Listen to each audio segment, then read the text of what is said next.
ನಿಮಗೆ ಗೊತ್ತಾ, ಒಮ್ಮೆ ಎಲ್ಲರೂ ಅಮೆರಿಕಾವನ್ನು ಯಾರೂ ಮುಟ್ಟಲಾರೆ ಸೂಪರ್ ಪಾವ ಅನ್ಟಚಬಲ್ ಅಂತ ನಂಬುತ್ತಿದ್ರು. ಆದರೆ 2001 ಸೆಪ್ಟೆಂಬರ್ 11ರಂದು history itself changed. 4 flights hijack ಆಗಿತ್ತು. ಅದರಲ್ಲೇ 2 ಡಿರೆಕ್ಟ್ ವರ್ಲ್ಡ್ ಟ್ರೇಡ್ ಸೆಂಟರ್ ಟವರ್ಸ್ಗೆ ಬಡಿದು ಬಿದ್ದವು. ಗಗನಚುಂಬಿ ಕಟ್ಟಡಗಳು ಕೆಲವೇ ಕ್ಷಣಗಳಲ್ಲಿ ಬೆಂಕಿ, ಹೊಗೆ, ನಂತರ ಡಸ್ಟ್ ಆಗಿ ನೆಲಸಮವಾಯಿತು.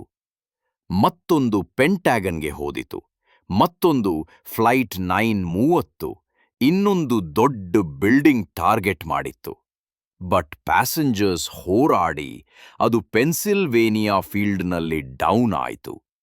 ಫ್ಯೂ ಅವರ್ಸ್ ಒಳಗೆ ಆಲ್ಮೋಸ್ಟ್ 3000 ಇನ್ನಸೆಂಟ್ ಲೈವ್ಸ್ ಕೊನೆಗೊಂಡವು.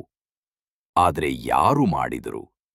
ಅವರು ಯಾವ ದೇಶದ ಸೇನೆಯೂ ಅಲ್ಲ.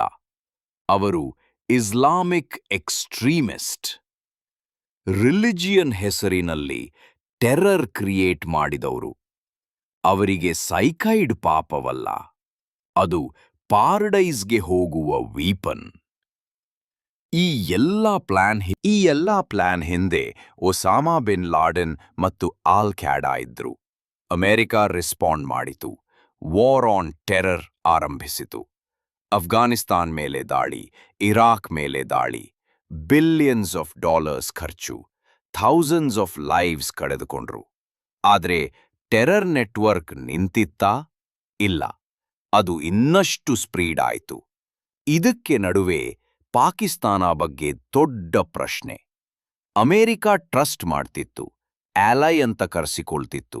ಆದರೆ ಅದರಲ್ಲೇ ಎಕ್ಸ್ಟ್ರೀಮಿಸ್ಟ್ ಸೇಫ್ ಹೌಸ್ಗಳು, ಕ್ಯಾಂಪ್ಸ್.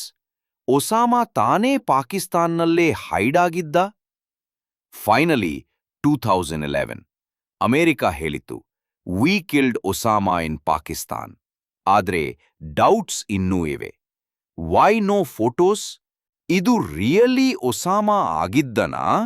ಅಥವಾ ಡಬಲ್, ಕ್ಲೋನ್, ಅಥವಾ ಜಸ್ಟ್ ಒಂದು ಕವರ್ ಅಪ್? ಈಗ ಪ್ರಶ್ನೆ ನಿಮ್ಮದು. Do you believe America really killed the real Osama bin Laden? Or is it just the world's biggest conspiracy?